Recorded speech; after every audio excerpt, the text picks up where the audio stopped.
Yes. So we are very happy that we have finished 5 months. This is our 10th webinar, and 10th is really a very special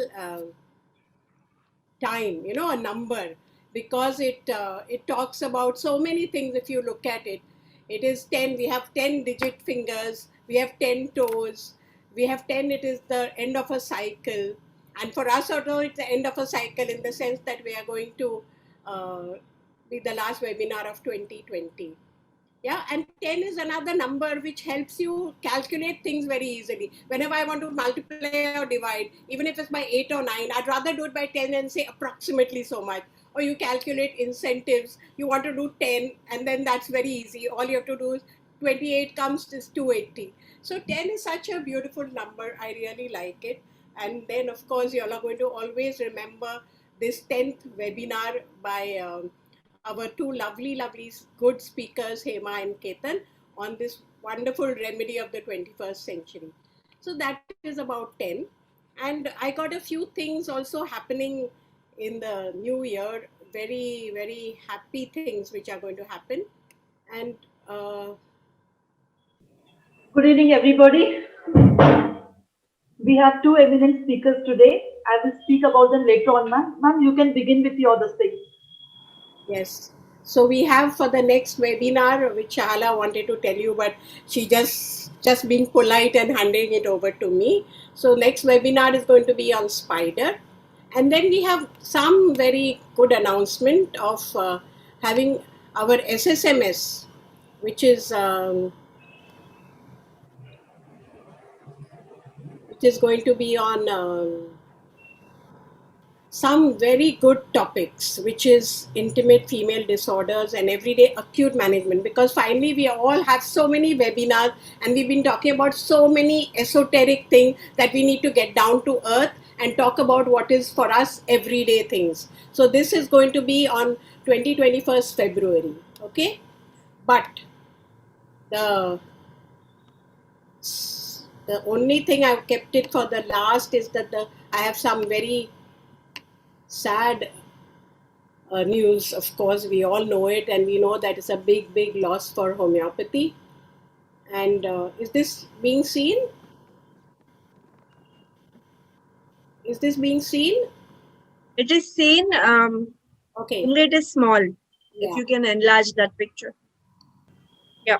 So NJH decided that we should all honor and remember Dr. Praful Vijayakar, whom we lost exactly a week ago. And he had been my friend from right from college. I've seen him from as a student because my mother was a teacher and he was her very favorite student, and then he became her friend and then my friend. Anyway, so we are going to have an NJH special extra issue devoted to him and a webinar on 17th January 2021 from 5 to 7. We'll all want you all to join. It is not on as a we want to celebrate his life. So his life and his contributions to homeopathy, which are really irreplaceable. So please do join us on that. And then I will hand over back to Shahala. Shahala, thank you so much for letting me inaugurate this webinar. Thank you, ma'am. I'll give back the screen to you. Thank you, ma'am. Can you hear me? Yes. Yes. A Thank little you. bit soft, but you can be a little loud. You can talk loudly. Okay. Yeah, a very warm and hearty welcome to the 10th scintillating Saturday NGH webinar 2020. Uh, Here we are again today, friends, to nourish our brain with another homeopathic power-packed webinar with another intriguing topic, the topic being the nosode of the 21st century personified. We have two eminent homeopaths from the NJH family, Dr. Hema Parikh and Dr. Ketan Shah, who will take us on a voyage of the king of homeopathic remedies, that is the nosode. Introduction. We have two eminent speakers today, Dr. Hema Parikh and Dr. Ketan Shah, who will be taking us through the voyage of the king of the homeopathic remedies, that is the nosode of the 21st century. May I first begin with the introduction of today's speaker, Dr. Hema Parikh. Actually, I'm in awe, like I told you in the beginning, at the moment to introduce the first speaker of the evening, who is a scintillating Dr. Hema Parikh. Basically, Dr. Hema Parikh is a homeopath who has taken the untrodden path of treating and managing the differently abled children or the special children, specifically children affected with cerebral palsy. Dr. Hema Parikh has been appointed as the head of the Ummeed Cerebral Palsy Center and Community Health Services at NKSHMC. She's taking care of all the community outreach programs like peripheral OPDs, rural camps, school health checkups, awareness activity on adolescents, menstrual hygiene, etc. This is a pic of the inauguration of Ummeed Cerebral Palsy Center, of which she is the head. These are services that the center is rendering. You can see Hema Parikh right there. Hema Parikh has many professional achievements. Some of the important ones I would like to introduce with today is she is the executive trustee of Homeopathic Education and Charitable Trust. She is the HOD of Pediatrics at Srimati Malini Kishore Sangvi Hospital and Educational Complex at Karjan. Dr. Hema Parikh has been HOD Professor of Homeopathic Repertory at NKSHMC. She has been appointed as a guide in the subject of repertory at Sri Govind Guru University, Godhra. Dr. Hema Parikh has been a co-editor for a book, Homeopathy Made Easy.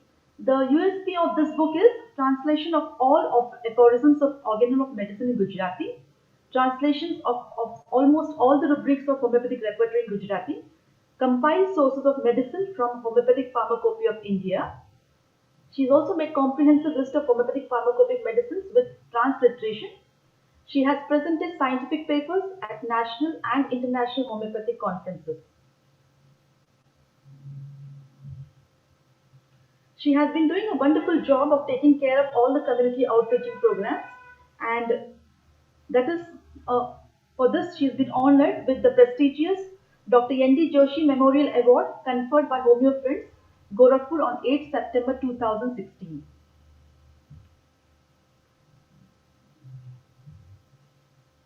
So I welcome Dr. Hema Parikh to take over the stage and begin with the presentation.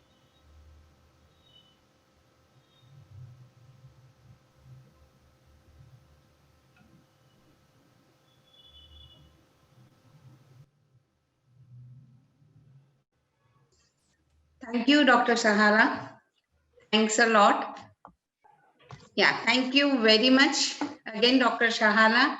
And first of all, thank you so much, NJH team, for giving me this opportunity to talk on this day, and that too, importance of 10th. I think that's really lucky number for me also. So that's how I'm here today. So without wasting more time, because we are running a little late, I would straight away go to the topic. So today is the 10th NJH webinar, and I think what is this? 21st century nosode personified. Letters, I was also like, people must be thinking what it is. So I would like to introduce with what is personified. And especially I'm going to talk today of understanding nosodes in children. Specifically, I'm going to focus on children. So personified, attribute, a personal nature or human characteristic, or to conceive or represent as a person or as having human qualities or powers. So this is what we are supposed to do, and that too we are going to understand what is nosode and how do we apply. So how do we use nosode judiciously? Is there any guidelines how to use nosodes? How do we use it accurately and comprehensively? Can we build a portrait on nosode? Can we apply it in the practice? These are the questions. Nosodes have been used. We will just see for what all we use nosode. We use it for multiple purpose. But how many times now do we use it as a constitutional deep acting remedy? I think nosode have its own role. So I may not go into the detail about the definition because I know all are aware, but basically made from infectious disease product. Constantine Herring was the first one to study the action of the mineral, plant, and animal remedies. He was the first person to taste the animal poison and nosode in human. Now, what are the classification of nosode? So, like, we are just trying to understand what is nosode, and then we will try to focus on particular nosode and understand it in detail. So, classification is basic nosodes, which would include sorinum, basilinum, syphilinum, medorinum, and carcinosum. Exanthem, isopathic, autogenous, and intestinal nosodes. These are various nosodes, and I think each classification can have 2 to 3 or 4 seminars per se. So what are the indications for nosode?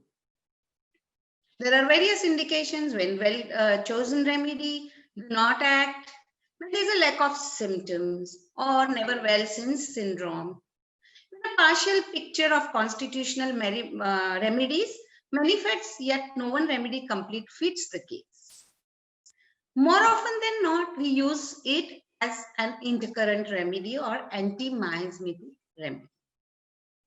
We also use it for the genus disease like pertussin, which was used by Clark for whooping cough. It's also used as a prophylaxis, and I would say not before, but now often we use it as a constitutional deep-acting chronic remedy. And that's the topic we are going to focus today on, understanding the role of understanding nosode as a constitutional remedy, or I would say when I'm going to talk for children, on children, it's going to be deep-acting chronic remedy. So I would like to go straight to the case. Now I'm going to give you some background of the case. So I would just explain that this is the patient. I'm starting with the first case, and I'm planning to discuss 3 cases, and we will try to understand the nosode. Like this is the first case where in family background, if you say there is parents, elder brother, grandmother. Parents are very religious and they follow rituals every day. And so is our patient. He would try to imitate the rituals daily. He would take blessings of all elderly every day. You just listen to, because I'm going to ask you one question. He takes blessing from all the guests and insists that his elder brother also did the same. He takes care of the house alone. In absence of parents, he takes care that no one takes anything from the house. He will not eat anything from strangers when parents are not around. And he would deny elder brother too that you're not going to have that food. When any guest comes, he would ask mother to make tea and tell guests not to go without food. I hope you are able to understand, because I'm just trying to create an environment at what our patient is and what is he doing. He's very sensitive, affectionate. What this child does, when father is out, he would call whether his father had his lunch, his food, unless and until he confirms he won't eat. And that's his, again, routine. He takes care of his parents, would not eat till confirms that his father has his food. He would like to go to school and cries and when sees children playing. There is another characteristic of this child is that it startles easily from lightning. Can anyone tell me, what do you think the age of this patient is? Can anyone write in the chat box or just say, this is the environment, this is the patient sitting, taking care of the house. What do you think the age of the patient? Anyone can just speak or can just write in chat, because I would like to, 1 minute. Yeah, approximate age. Is there anything in chat, Shahala?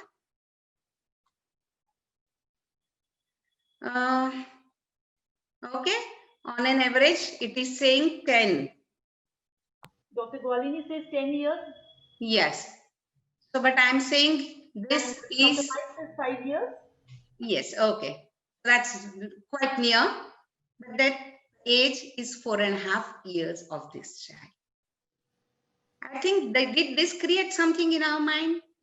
Do you think this is 4.5-year child doing the way he is behaving? We'll add to it that what is he suffering from? And then we can go back and understand what this child is. So what is his diagnosis? Unable to stand and sit without support, spasticity of all extremities, continuous drooling of saliva, delayed milestone, difficulty in deglutition, could drink only liquid food. Just coming back to the clinical aspect, that there are recurrent cracks at the corner of the mouth, recurrent stomatitis, recurrent fever once per month, lasting for 4 to 5 days. It was a preterm delivery with the birth weight of 2.4. There was delayed cry immediately after birth, and there was respiratory distress. So, if you just try to understand this patient as a person, as a bilateral squint, the characteristic, we have taken the whole case. I'm going to focus on characteristic aspect of the case.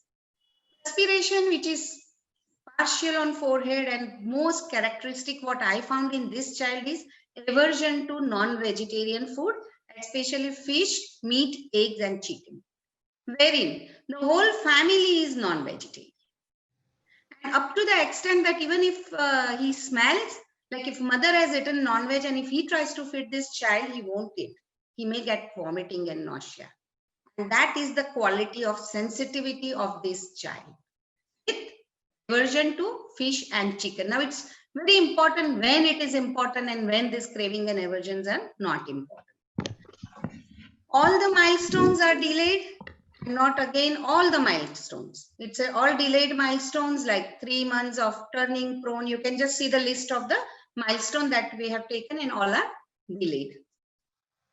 The diagnosis of this child is spastic quadriplegic cerebral palsy grade 4 with global developmental delay. And of course, as I told you, there is recurrent stomatitis and recurrent viral fever, which is coming once in a month. Can you size up the case? Can we understand what this child is? Can we just try the type of sensitivity at the level of mind that this child has, and the type of disease that this child is suffering from? I think that's very important at the level of mind and at the level of body. I would say, since what we have talked, we know that he's a very responsible and precocious child. You know, you must be wondering that he's spastic quadriplegic. How is he able to go down, like, you know, to everyone? And that's the question what I ask, that he cannot walk. How does he manage? Do you know what he does? That it is routine that when even, like, for example, brother is going to school, he's supposed to come near him. He will go down to his brother, and then only brother can go to school. This is his routine. This is his set schedule. So I think if we size up the case, so very affectionate, very sensitive, won't eat if father hasn't eaten, and the miasmatic load which we have with craving and with aversion, if we go looking to the mentals which are very qualified and characteristic, if you go for repertorization, which is the remedy comes up is carcinosin. I think you all must have grasped this, that this is the carcinosin child. And that is very important, that what he creates and what he is, and that's what we will see when we talk about the portrait of this remedy. Carcinosin 200 was prescribed to this child, and the result was beyond expectations. Obvious improvement was seen within first 3 months. Again, I'm talking quadriplegic cerebral palsy. Result and the prognosis is very poor in grade 4 with quadriplegic. By the end of the 6 months, spasticity reduced by more than 50%. Child is able to sit without support in a frog-like position, able to stand with support, hypotonic and hypotonia have reduced, and drooling of saliva, which was continuously there, have reduced. When there was a lot of scissoring of legs, which is again characteristic of CP, also reduced to a great extent. That was only available when he was asked to stand. And the speech, which wasn't very clear, he started making sentences. After 9 months, spasticity was better by 60%. He's able to sit without support, able to stand with support. Drooling is better, scissoring is better, and most importantly, he's able to eat, and because of that, he gained 2 kg weight. 2 kgs weight. Another important thing to understand the registration of our medicine is that there was no episode of fever and recurrent cold which he used to get once in a month. Along with medicine, of course, as what we do, integrated approach was there, wherein physiotherapy, psychotherapy, speech therapy also was continuing. But then that was only once per 15th day. And the question always people ask that, how do you know what is acting? Is it acting physio? Is psycho? But most importantly, when you focus on comorbidity, where cold is better, fever is better, weight gain is there, and the way patients have responded, you can definitely say that it is our homeopathic medicine along with integrated approaches. So I would say the learning, what I derive is how we are deriving mind of child in rural setup. Whatever I have told is about the rural setup. All the cases that I'm sharing is from the urban area, which is rural, lower economic area.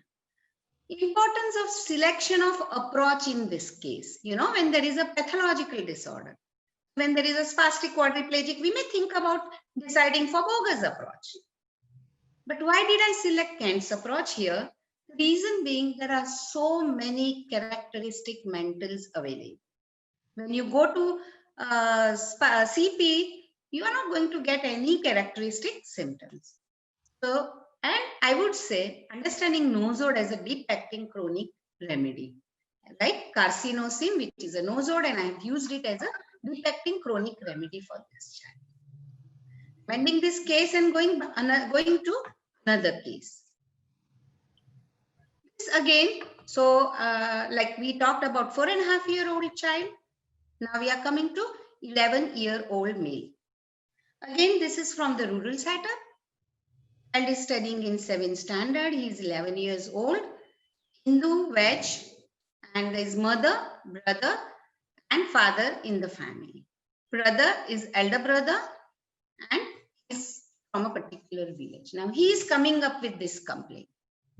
I don't know, are you able to see exactly what it is? So it's you can just see what type of complaint this person is having.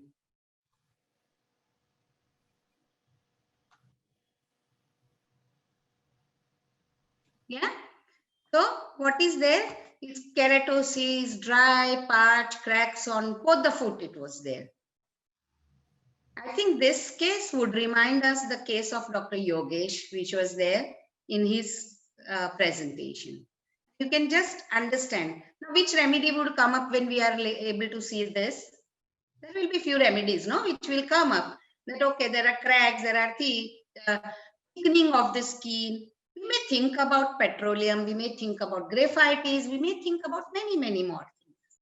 But what first and most importantly, we should think that what it is and how this child is taking this and presenting this. So let us understand this case in detail. So 11-year-old child, as I told you, I hope you are able to see the extent of the changes which has taken place and keratosis which is there. Now this complaint is there since 4 years.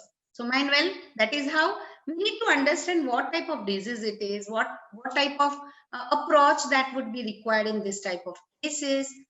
So it is since 4 years. This is the LSMC which is there.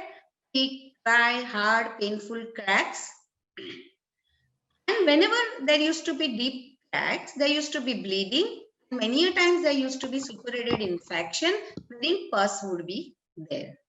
There was a lot of pain and he found it difficult to walk. it was even difficult to wear chappal or slipper for him, and cracks were very painful. These are the modalities. I don't know whether that's going to help us so much, but of course, those are there. But we will also have to classify, are those modalities common or characteristic? If we go for diagnosis, it is we have a skin specialist in our center also. So we have taken his opinion also, and it was diagnosed as palmoplantar keratoderma. What is palmoplantar keratoderma? We should know a little bit about it so that we know what is the prognosis of the disease and how far am I going to help and how soon am I going to help. Because that would definitely help us to understand what is the problem and how am I going to resolve this. So I may not go into the detail, but basically it is keratosis of palms and it's a palmaris and plantaris. Those are two types. It can be acquired or it can be inherited. Looking to the family history that we had really taken detailed case, there was nothing that can take you to the hereditary. We considered this as an acquired. The most important thing that I would like to focus is the causes of acquired keratoderma. These are the various causes: inflammatory skin condition, infection, circulatory problem. These are the various causes for the development of this. What are the complications? Severe pain. This is painful. It looks very dry and all, but it's very painful. Difficulty in walking and secondary infection. And that's what we have observed in this case, that there used to be pus and all in pus. Bleeding was also there. The most important point that I want to focus here is the treatment. Treatment of all types of hereditary and non-hereditary keratoderma can be very difficult. Most treatment options are only result in short-term improvement and are compounded frequently by side effects. Of course, general measures are equally important, as we have seen in our organon. Dr. Henneman always says that ancillary and auxiliary measures are equally important. So this evaluation of family members, hereditary and genetic counseling we did, nothing was there in the family history. And of course, regular foot care is supposed to be advised in this type of cases. So let's go and understand this patient. We have understood disease. It's a plantar keratoderma keratosis, and this is what the patient is. So if I highlight on most important aspect of the case, of course, he was thin built, perspiration is moderate, partial forehead and trunk, craving for rice ice cream and salty food. Most characteristic was dream in this case, which said that he failed in exams. There were dreams of school, dreams of animal and ghost. And the characteristic of his sleep was highly sensitive sleep. Sensitivity to noise, and he would startle out of noise. There's no major family or past history which was available, because it is very important when you are understanding, because as I told that we tried to find out whether any genetic aspect is there or not. There was no major family or past history. Let us understand his life in short. So who all are there in the family? As I told you, parents and one brother. Father is farmer and is very calm by nature. Mother helps in farming also. Mother is very irritable, especially if work is not done properly. Brother is also very irritable, but so far as patient is concerned, his relationship are very good with all. Now, what is the environment? Right? So we have understood clinical aspect and physical aspect. We did not get any characteristic from there, and we are trying to derive it from the patient. So mother is very strict. Patient said, because normally I interview even if a smallest, like 5 years old, 6 years, I do talk to patient independently alone also in absence of parent. And patient said that mother tells, if you will not perform well, we will remove you from the school. And that's how he gets dream that he failed in exams and is doing farming. He startles in sleep. and gets palpitation and perspiration, and his sleep gets disturbed. And this brings on anticipatory anxiety, especially when his results are going to there and before exam. Do you understand the patient? The type of sensitivity, the type of environment, and up to the extent, his sensitivity, you can see that when patient, because his brother isn't very good in studies, and when mother is scolding brother, this patient becomes terrified. He's so sensitive to scolding even others. Because he's not good in study, brother do receive frequent. You can just see how this patient is perceiving this environment. He's very obedient. This allows him to work perfectly and in time. What is his school performance? A grade result every time. He wants to become a teacher. He's very fond of studies. Definitely, as we talk, there is a fear and anxiety for exams and future. So if we rise up with the case, patient is very calm, obedient, cool. He's only irritable when someone teases him. He loves to play, and another characteristic what I found in this case was that he was very fond of making idol, like jo murti bolte hai. Whenever he is free, he would channelize all his energy in an artistic way by making idols, murti. He's very sensitive to reprimand, as we have said, that especially when mother and teacher are scolding. There is a core which is of sensitivity to reprimand, along with anticipatory anxiety, and he's very, very fastidious by nature. So again, I would say, as I told you, that we did not get any characteristic. Now I would like to compare the case of Dr. Yogesh here. Because in his case, palmoplantar psoriasis was there. That case, bogus approach was taken. Why it was taken? Because we did not get any mentals or any characteristic. Now here we are getting so many mentals. So that is how I again selected Kantian approach and repertorized the case. These are the rubrics which were taken, and again carcinosine came. Even if I would say not repertorize, if you don't repertorize, I think if you just go for structuralization, you can understand the type of environment that this child is staying in, the way he is perceiving the environment, and the result and action that he is producing, and the impact of the body.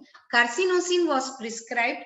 Treatment was started with carcinosine 200 1 powder HS weekly. This was on 14/4/17. 23/5/17. Pain is much better. Bleeding occurred only once. Sensitivity, anxiety, and fear also we tried to focus and kept it in the criteria to understand, which was also much better. And you can see the measurement. We have been measuring the patch. Now it has become 6.5, which was 8.5. So go ahead. Small new patch appeared. And you can see the size of the, since the one more new patch appeared, we step up with the potency, and carcinosine 1M was done here. On 5/12/17, you can see the patch disappearing. This is what the comparative study, the way first day and gradually, apart from carcinosine and food care which was advised, nothing was done.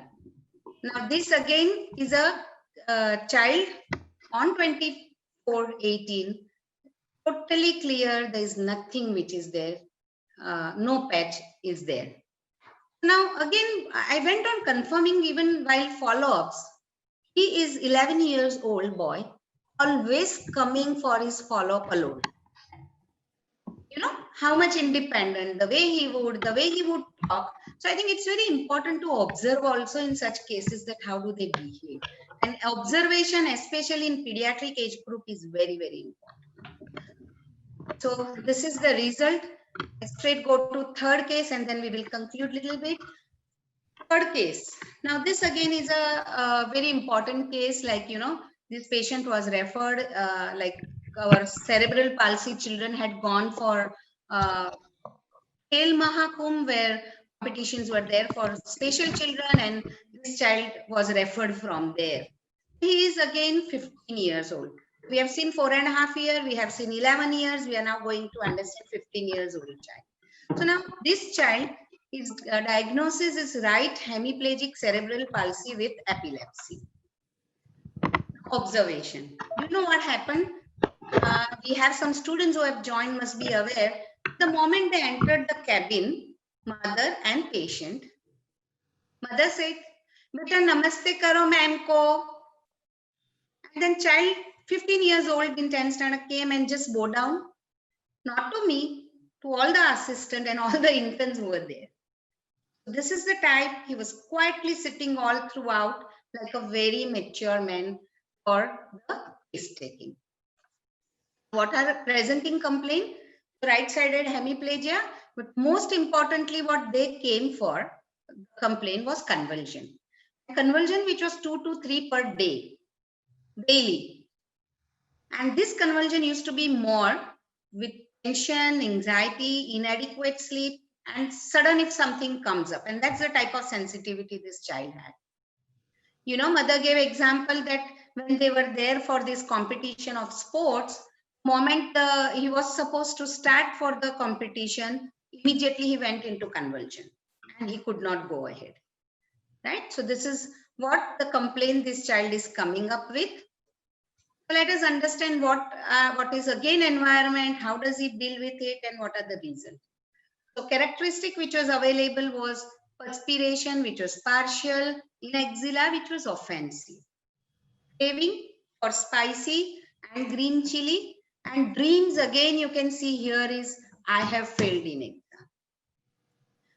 Mother's obstetric history was very characteristic because there was a lot of anxiety, a lot of anger, and a lot of conflict going on at their place.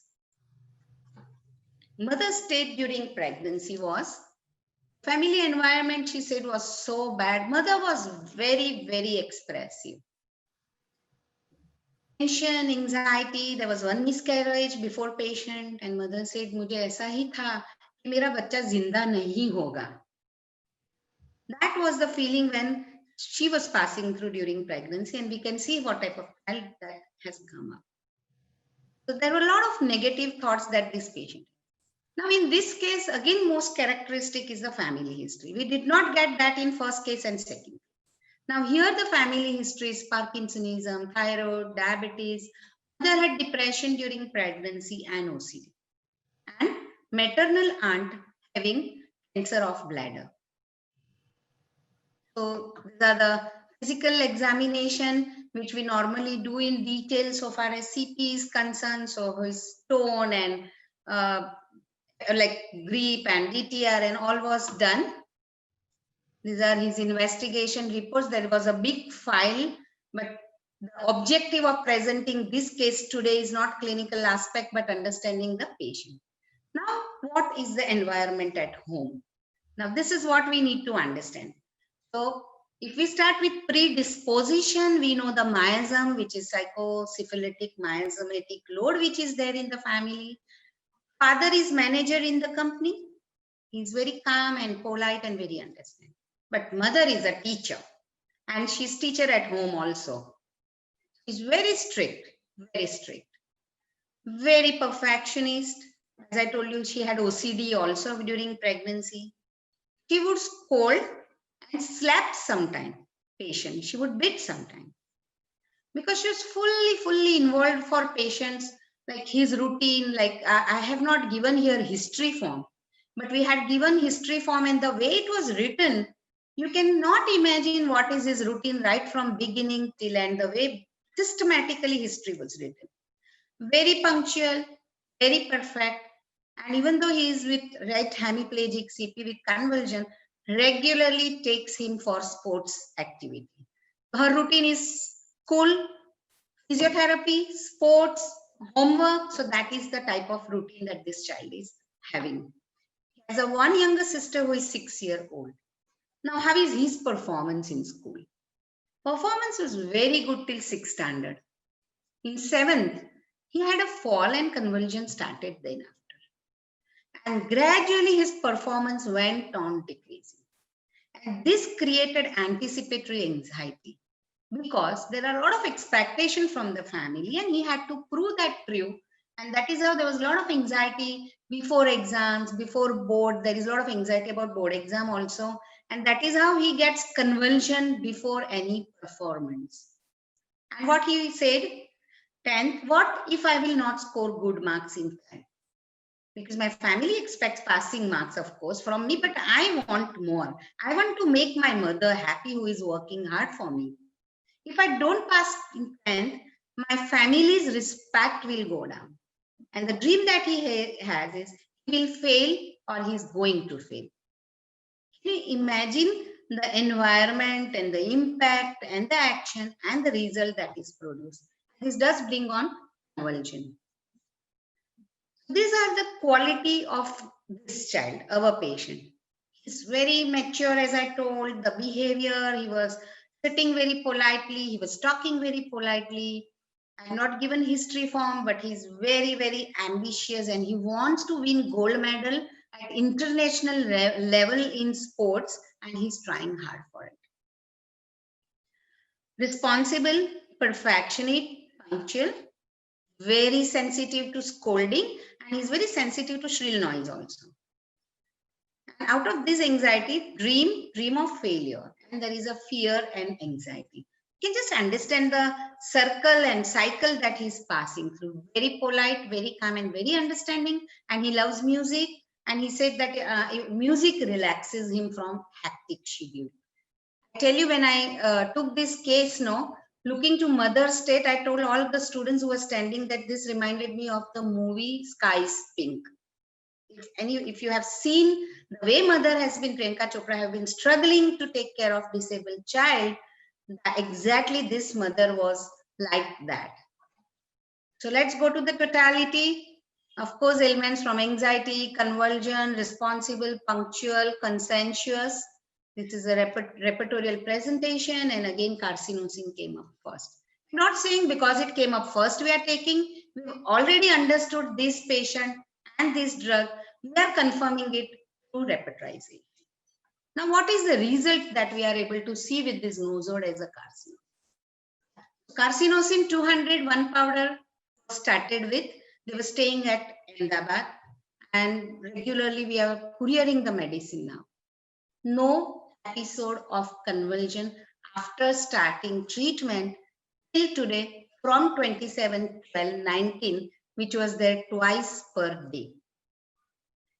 I have multiple mails that she has mailed me. One glimpse I will just show you. So, and he won gold medal in sports. He won 2 gold medals in sports, and he was on allopathic medication. Along with that, this was the convulsions. We could reduce allopathic medication also. And this is the mail. I've been receiving multiple messages and mail and recording. But then what? Her only statement, mother, I know this is a miracle of your medicine. Homeopathy is a miracle. And that's what we could observe unless it is rightly selected. And she mentioned that before we have started your medicine, the status was very bad because of intense attack of seizures. And now status has totally changed. He won 2 gold medals in National Para-Olympic Cerebral Palsy Games held at Raipur. And no seizures at all, and are very happy and thankful for you for the medicine given by you, which are really doing excellent cure. That is the mail that I have received from her. 8, 10, 20, no convulsion, no anxiety, and he has been able to perform excellent. He is absolutely fine and running his own YouTube channel.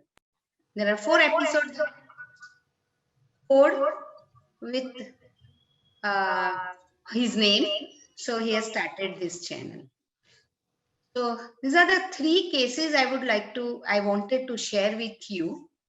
And the learning which I would say that importance of case taking in children is really, especially in rural setup, because we always complain that gamde mein, villages mein kuch, symptoms nahi milte hai, but I think physician also should be open to observe. Learning to treat plantar keratoderma that we have seen in our mind is a key to the prescription. Importance of selection of approach in a case. And the biggest learning that I had out of these 3 cases was understanding carcinosin as a depacting remedy in children, and all the cases are from rural setup. In brief, I would like to just show you the portrait of carcinosin, especially in children. There is a morbid obsession with cleanliness and order, and that is how there is a pathological fastidiousness, and whether that Hema, becomes, yes. So let us try to understand portrait. I know I was little fast, but then I wanted to talk maximum. The 3 cases that we have talked, and let us understand the gist of all this. Now, most important is to understand whether this obsession becomes asset or liability. We like these children, but that becomes liability for them. What is the personality? The theme of the drug is there is a lot of disorganization within, and that is how the perfection outside. Forbister has said that strict parental control, carcinosin, strict parental control, and these are the words from Forbister, that rigid conservative family setup, strong moral values, disciplinary and ethical parents, perfectionist parents, and demands excellent output. Didn't we see it on all the 3 cases? One had high moral value, one had a high expectation, and this is what we have seen in the cases. They're very precautious and they use words too advanced for their age. And that's how the first case that we tried to understand, the way he was behaving, it was much beyond his age. Very sensitive to reprimand and rudeness. We have seen this in all the 3 cases. They're very intelligent, good in studies, but at one level that becomes liability, and that is how performance anxiety comes up, because they want to achieve the standard. Fastidious, highly fastidious, very neat and tidy, loves nature, enjoy breeze, very sensitive to music. The artistic qualities are much more there in carcinosin, and that is a type of channelization that they have. They love pets, they love animals. Infants who have, now these are also important things since I'm talking about child who has undergone judicious antibiotic treatment. Incubated child or child kept in intensive care unit in the early stage of life, thereby losing warmth of mother's bosom. And complex miasmatic parentage, or those having a family history of cancer, tuberculosis, diabetes, etc. These are the disorders that it has been mentioned for carcinosin: mentally retarded, delayed development, and all. This is the structuralization, I would say, about carcinosin, that there is a family background we have seen, which is strict conservative, strong moral, disciplinarian, perfectionist, demanding. Now what happens, and we have seen that there is a strong family history which is typo-tubercle syphilitic. Along with this self-own expectation increases, and that is how child suppresses his own desire, which is id, and there is a well-developed superego, and that is how their precocity, responsibility, and all those are coming up at a very early age. And Dr. Praful Barwalia has beautifully mentioned in IJHM before, there is a missed childhood. They don't enjoy their childhood because they grow up early, and that is how the precocity is there. And the type of defenses that they use is suppression, repression, introjection, somatization, and channelization. And this is at the level of physical, that is available everywhere, but still dreams are very much of failure, failing, unable to perform. Craving aversion, we saw in first case, aversion to meat, fruits, and eggs, it's characteristic of carcinosin, and that we saw in first case.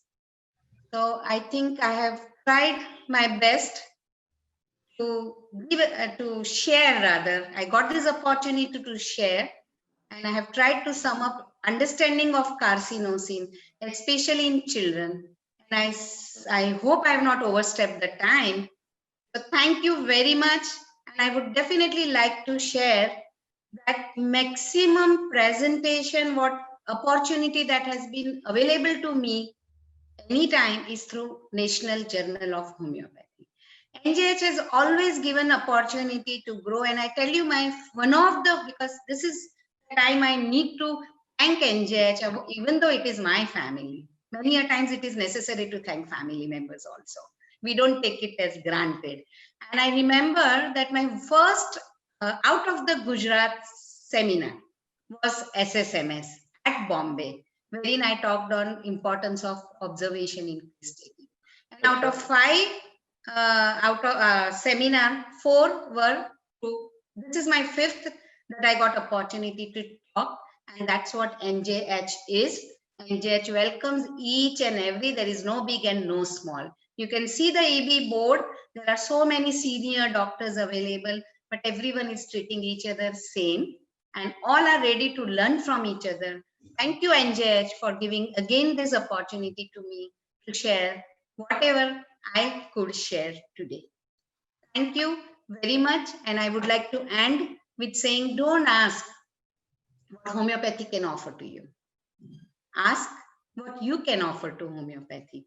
And that's the learning we always should go with. Thank you. Thank you very much.